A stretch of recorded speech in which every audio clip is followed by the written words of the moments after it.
Everyone, and welcome to another episode of the Funhouse project. And today we are going to be converting our slash 4x4, which we have now installed a hobbywing max 8 system in. So we've got 6S capability into a monster slash. So to do this, you are going to need some proline extended body mounts, front and rears. And the tyres we've gone for are proline trencher 2.8s. Now, if you have a look online, they will show you the correct offsets to get. However, what you can see, the offsets for these are two different offsets. Ooh, not them two, these two. So obviously, one is for the front, one is for the rears. So we are going to start by removing the original wheels. So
there's the first step, in the pro lines, just check the clearance, seems pretty good. Now the back we've got plenty of clearance with the droop, so shouldn't be too bad. So, we give these guys a quick mention.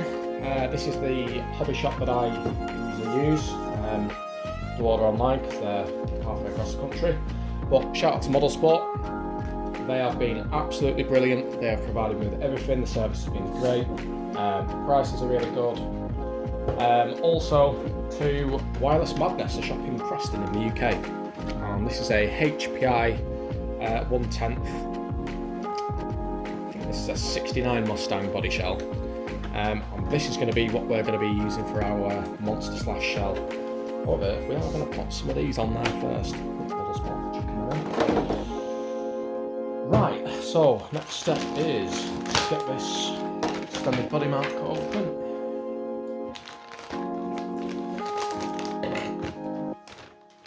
Now, I don't know if you can see this or not, but since upgrading we have turned our rear mounts to mulch, wheeling it.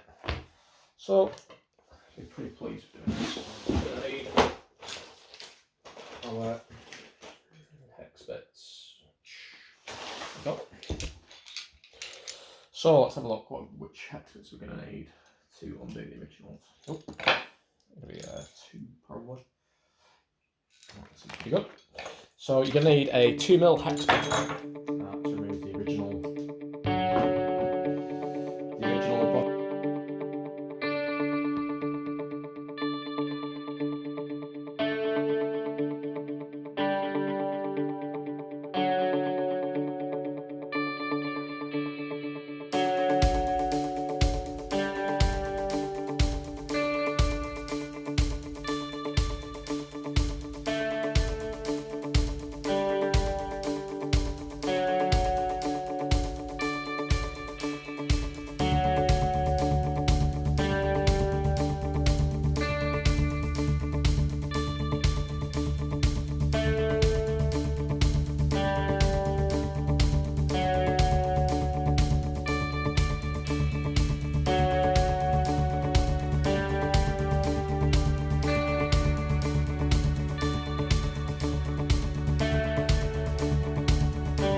These exactly the same. They look exactly the same. Yeah, it doesn't say whether they're front or rear, so you can use them either way. Pop the original on keys and or hex bolts, whatever you want to call them. Yeah, reline it back up, and they mount exactly the same as the originals. And I'll just screw that down. Oh, it's actually pretty cool. I think without the edges of these being so low, we actually gain a little bit of clearance there, so it should be good. We might not have to trim off as much of the body as I thought. So, try and edit a video of this together, cutting this shell out, and I didn't actually video painting it, unfortunately, because I painted it really late at night, but we painted it ourselves, and it's sort of based off a famous movie car. Starring Nicolas Cage. I'm not going to say the name because apparently they get very funny about it. Right, so the two out there. Awesome. Right, now this one was mounted backwards. I think you can actually mount these either way. Nope, wrong. You can mount them one way. So both facing backwards. Ah, yeah, it's clear the tops of the shock caps, isn't it? I think though, when you're using the, you can get little spacers for between there for the originals. I think you can actually get them 3D printed off Thingiverse, and I believe that does actually enable you to reverse these, meaning you can fit some small. I mean, that's a 1/10 scale body shell. 200mm is what it comes up as when you search them. Now, it does fit. It would be better if the bumper was a little bit shorter, to be honest, but I'm thinking of getting hold of the hot racing. It's actually for /2 wheel drive. It's like a metal wheelie bar, and it's really, really flexible. One of the guys on YouTube uses it.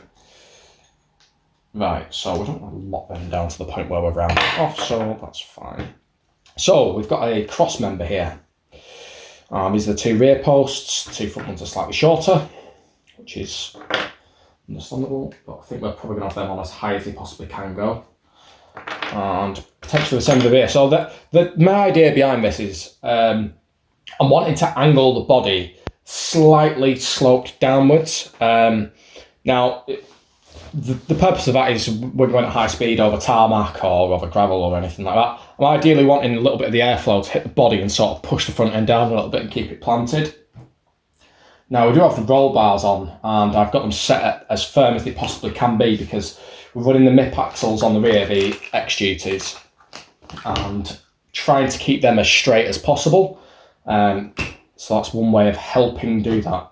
I know even when they're bottomed out, I think they still don't quite reach the angle limit that MIP say not to exceed because they'll damage them. Right, so we're actually going to retain the originals. We're going to put these to one side in our box of goodies. So we can keep them as spares. Now, one of the cool things about the Proline kit is that we will no longer be using body clips because body clips are a pain. Now, they include these little screws, screw-on caps, which are a much better idea in my opinion, but not tested them yet, so we will see how good they are. Now, these little parts, they're like little grub screws really, but we'll just back them out a little bit just to get the thread started, hopefully without cross-threading them. Now, looks like it's going straight, so we are going to need another one. Next bit. It's too big. Also, it can't be a 2. Oh, it is.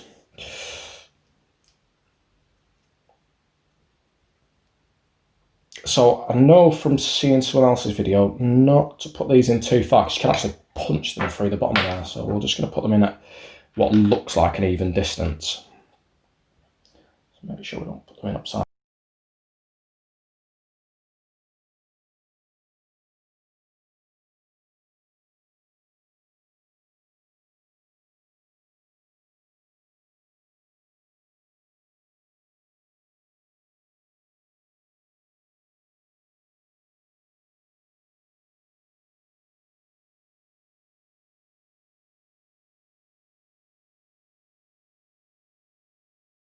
So there is 4 O-rings included, which believe, go on that. So I'm just going to push them over the edge, and we're not going to roll them all the way down, because if you have a look in there, you actually sit inside like a little recess there. So I'm going to put them on, and then we're going to screw the caps on to actually push that O-ring down in there, which will be less fiddly. Let's just nip that one up a little bit more, I think. Yeah. Push that over the end. That's them done, and we'll just quickly screw the cap on all the way down, which feels like it seated it. There you go. So you can see on there, there's like, it's beveled. So it's just push that O-ring in there. And the purpose of that is, one, to stop a little bit of body rattle, and two, to stop these backing off. Now, personally, I can't see how the O-ring on that side will stop this screw backing off. However, I think the O-ring is actually there to stop body rattle more than anything, which is fine. I think you can tighten these down pretty hard. A lot of people have said that these can be really cranked and they'll be fine.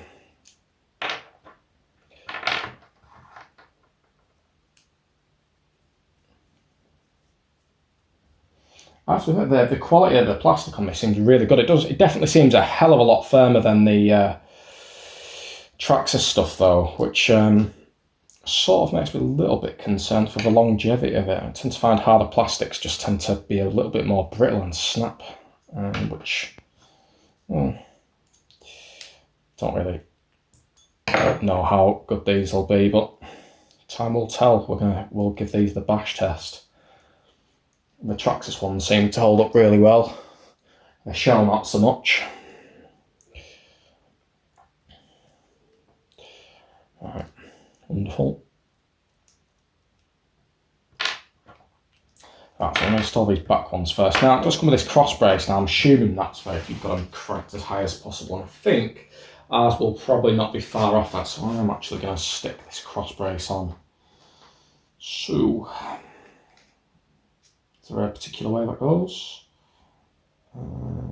Yeah, I'm going to say that way. So if you can see, the cross brace is actually beveled at the back as well for a screw going through. So I'm going to pop that on, and these are sort of unidirectional, it looks like. So a little nib on both sides. Just going to flip that around just for my OCD, so it matches. Put this post through in there. Just leave that for a second. I'm going to put one of these. Just get one of the included screws, which are also 2mm handily. So that makes it all universal. And I think I'm actually going to put it, not quite on the top one, probably going to put it 1, 2, 3, 4. Which is pretty high. I'll just put that in there quickly. And I'm going to mount the front ones. Now the front ones are definitely going to be put on their maximum setting, because you don't really get a lot of clearance with this. So the bevels for these are actually on this side, which is a bit weird actually. You'd think they would bevel them on the other side.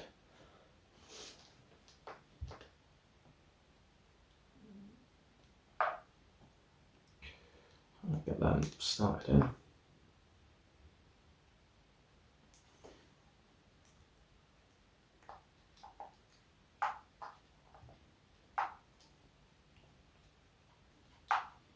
Oh, they do actually feel pretty flexible now, to be honest. Now they've got the post on, and on the end there's quite a lot of play in there, so I'm pretty confident these will last a good while. I don't think these will snap.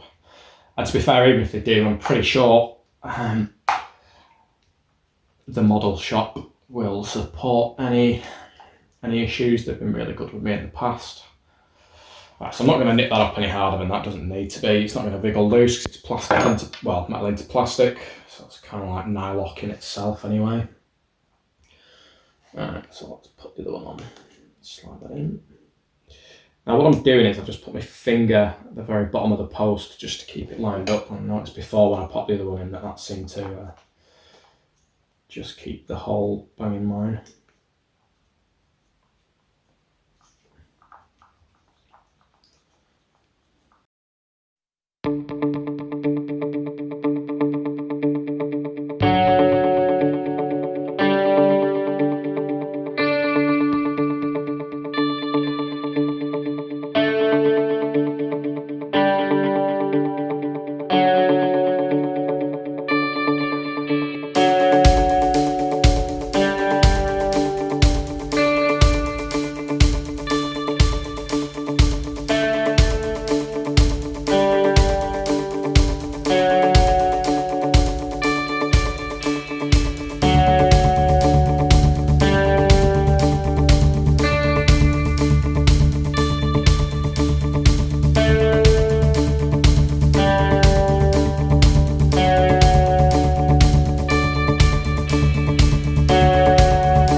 Letting it down pretty good. Let's get these screwed on yet. Should. A bit wonky. Let's not bother. Just straighten once these nip on.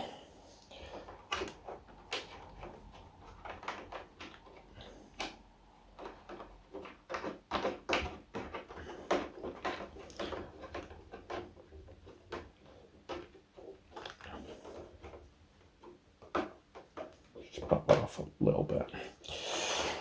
There we go, guys. There's our monster stang.